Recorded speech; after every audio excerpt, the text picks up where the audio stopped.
Chicken ಸಾರು ಮಾಡೋದಕ್ಕೆ ಬಾಂಡಿಗೆ ಸ್ವಲ್ಪ ಎಣ್ಣೆ ಹಾಕೊಂಡಿದ್ದೀನಿ. ಹಾಗೆ ಸಣ್ಣದಾಗಿ ಹೆಚ್ಚಿಟ್ಕೊಂಡು ಈರುಳ್ಳಿ ಹಾಕ್ಕೊಳ್ತೀನಿ.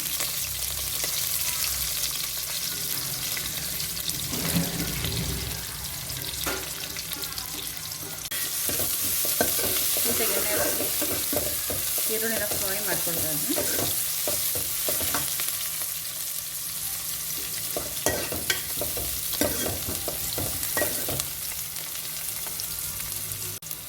ಈರುಳ್ಳಿ ಚೆನ್ನಾಗಿ ಬೆಂದಿದೆ. ಇದಕ್ಕೆ ಹಸಿ ಮಸಾಲೆ ಹಾಕ್ಕೊಳ್ತಾ ಇದ್ದೀನಿ. ನೀಟಾಗಿ ಒಂದು ಸ್ವಲ್ಪ ಫ್ರೈ ಮಾಡ್ಕೊಳ್ಳೋಣ, ಹಸಿ ವಾಸನೆ ಹೋಗೋ ತನಕ.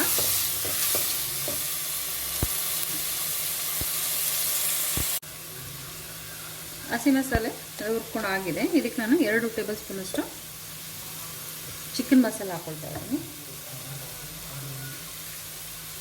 ಹಾಗೆ 2 ಟೇಬಲ್ ಸ್ಪೂನಷ್ಟು ಸಾಂಬಾರು ಪುಡಿ ಹಾಕ್ಕೊಳ್ತಾ ಇದ್ದೀನಿ.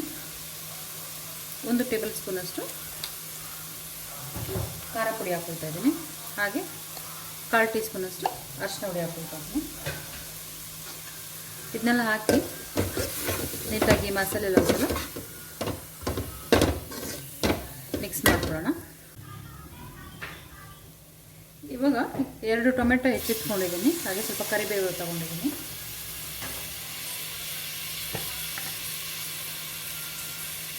ಇದಕ್ಕೆ ಸ್ವಲ್ಪ ಉಪ್ಪು ಹಾಕಿ ಈ ಮಸಾಲೆ ಜೊತೆ ಬೇಯಲಿಕ್ಕೆ ಇಡೋಣ.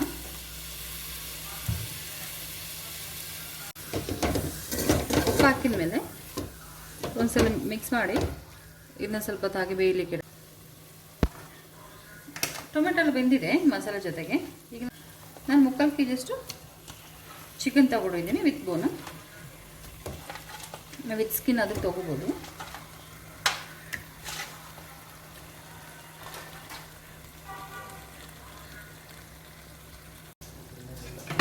ಚಿಕನ್ ಹಾಕಿದ ನಂತರ ಇದನ್ನೆಲ್ಲ ಒಂದ್ಸಲ ನೀಟಾಗಿ ಮಿಕ್ಸ್ ಮಾಡ್ಕೊಳ್ಳೋಣ.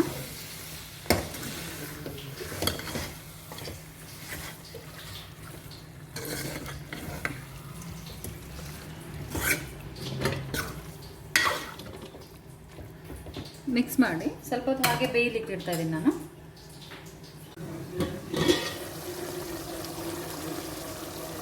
ನಾನು ಚಿಕನ್ ನೀರು ಹಾಕಲಿಲ್ಲ, ಚಿಕನಿಂದನೇ ನೀರು ಬಿಟ್ಕೊಂಡಿರೋದು. ನಿಮಗೆ ಫ್ರೈ ಮಾಡಬೇಕಂತಾದರೆ ನೀರು ಹಾಕ್ಕೊಳ್ದೇನೆ ಡ್ರೈ ಮಾಡ್ಕೋಬೋದು. ನನಗೆ ಸ್ವಲ್ಪ ಗ್ರೇವಿ ಬೇಕಾದ್ರೆ ಸ್ವಲ್ಪ ನೀರು ಹಾಕ್ಕೊಳ್ತಾ ಇದ್ದೀನಿ. ಒಂದು 100 ml ಅಷ್ಟು ನೀರು ಹಾಕ್ಕೊಳ್ತಾ ಇದ್ದೀನಿ ನಾನು ಇವಾಗ.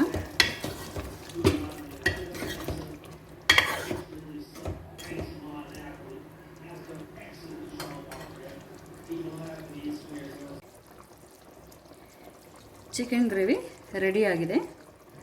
ಇದು ಅಕ್ಕಿ ರೊಟ್ಟಿ ಜೊತೆ ಅನ್ನ ಜೊತೆ ಎಲ್ಲ ತುಂಬ ಟೇಸ್ಟ್ ಕೊಡುತ್ತೆ. ನಿಮಗೆ ನಾವು ಮಾಡೋ ರೆಸಿಪಿಗಳು ಇಷ್ಟ ಆದರೆ ನಮ್ಮ ಚಾನಲ್ನ ಸಬ್ಸ್ಕ್ರೈಬ್ ಮಾಡಿ, ಲೈಕ್ ಮಾಡಿ, ಕಮೆಂಟ್ ಮಾಡಿ.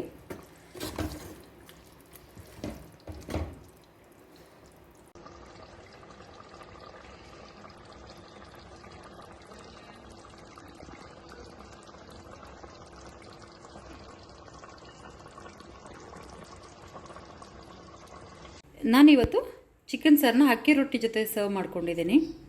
ತುಂಬ ಡಿಲಿಷಿಯಸ್ ಆಗಿರುತ್ತೆ ಅಕ್ಕಿ ರೊಟ್ಟಿ ಜೊತೆ. ಈ ಥರ ಒಂದ್ಸಲ ಮನೇಲಿ ಟ್ರೈ ಮಾಡಿ ನೋಡಿ. Thank you.